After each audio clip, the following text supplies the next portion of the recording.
पाखंडी कौन ना है, योगी सुक्राईनाथ ना है।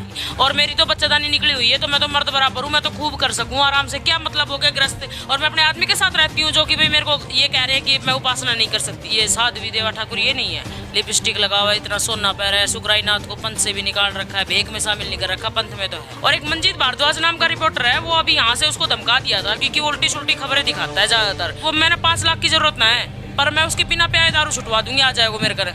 तो रामनिवास आर्य ने गुगा को ढेड का है, तो अगर वो हमारे समाज के बीच में आता है तो उसको बताते हैं कि डेड कौन है। अब ये कह देंगे कि पति को तो छोड़ रखा है, वो हमारी पर्सनल लाइफ है, हमने उसको छोड़ रखा है, बच्चों की जिम्मेदारी मेरे ऊपर है।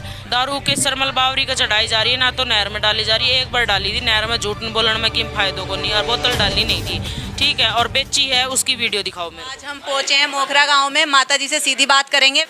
आदेश जी, क्या मामला है पूरा? आपके ऊपर पाखंड का आरोप लगा रहे हैं, तो क्या वजह है इसकी? जो पाखंडी कौन ना है, योगी सुक्राईनाथ ना है।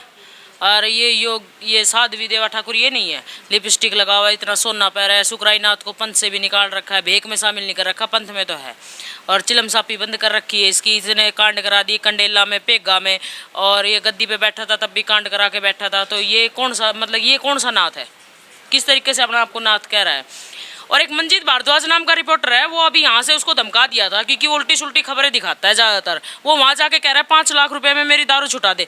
मैंने 5 लाख की जरूरत ना है, पर मैं उसकी बिना प्याय दारू छुटवा दूंगी, आ जाएगा मेरे घर, ठीक है, और आके मुझसे मिले। रामनिवास आर्य ने गुगा को ढेड का है, तो अगर वो हमारे समाज के बीच में आता है तो उसको बताते हैं कि ढेड कौन है।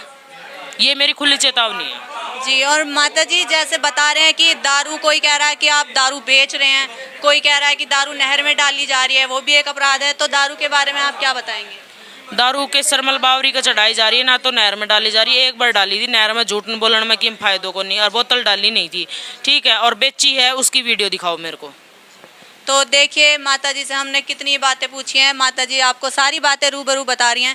तो माता जी जैसे झाड़ा लगा रहे हैं आप, दूर दूर से लोग आ रहे हैं, तो आप बताया जा रहा है कि पैसे वगैरह लेते हैं, आपके ऊपर इल्ज़ाम लग रहे हैं, इस बात में कितनी सच्चाई है? उसका भी प्रूफ दो, मैंने किससे पैसे लिए हैं, झाड़ा लगाई। और आपके ऊपर जो हमला हुआ था उस बारे में कोई समाधान निकला अभी, या अभी कोई समाधान नहीं निकला। रिपोर्ट वहीं की वहीं बंद होगी, फैसला करवा दिया गया, माफ़ीनामा हो गया, रिसीविंग अभी तक मिली नहीं है।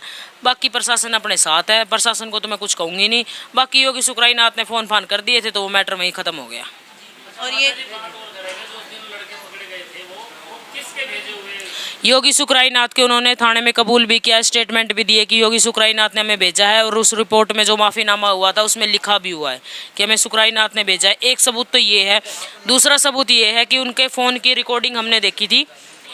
उस फ़ोन की जो व्हाट्सएप की चैट है और मैसेंजर की जो चैट है, वो सारी हमारे पास मौजूद है। उसमें योगी सुक्राईनाथ ने उनको कह रखा है कि भाई तुम वहाँ पहुँचो, उसके साथ सेल्फी लेके आना, मंदिर का पूरा व्यू लेके आना, कहाँ से घुसने का रास्ता है, कहाँ से निकलने का रास्ता है, ये सब उसमें चैट में मौजूद है। और वो सभी सबूत मेरे पास अभी भी है जी। और बता रहे हैं कि अभी मैंने भी बहुत से कमेंट देखे हैं जिसमें बताया जा रहा है कि गांव के ही कुछ लोग हैं जो कह रहे हैं कि माता जी परिवार में ग्रस्त हैं, और वो माता जी कैसे हो सकती है, उनका झाड़ा असर कैसे कर सकता है। इस बात पे जो लोग आपके विपक्ष में हैं, ऐसी बातें बता रहे हैं, उनके लिए कुछ कहिए जिससे उनको सबक मिले, वो ये चीज़ें ना बोलें कि अगर वो ग्रस्त परिवार में है तो वो झाड़ा नहीं लगा सकता। सबसे बड़ा धर्म होता है गृहस्थी धर्म, और उस गृहस्थी धर्म को साथ लेके मैं ये धर्म भी कर रही हूँ, जो कि दुनिया की सेवा कर रही हूँ। सबसे पहले तो मैंने गृहस्थी धर्म निभाया, उसमें अब ये कह देंगे कि पति को तो छोड़ रखा है, वो हमारी पर्सनल लाइफ है, हमने उसको छोड़ रखा है, बच्चों की जिम्मेदारी मेरे ऊपर है, ठीक है। दूसरी बात, कौन से ग्रंथ में लिखा है कि कोई घर में रहने वाली औरत किसी भगवान को नहीं पूज सकती?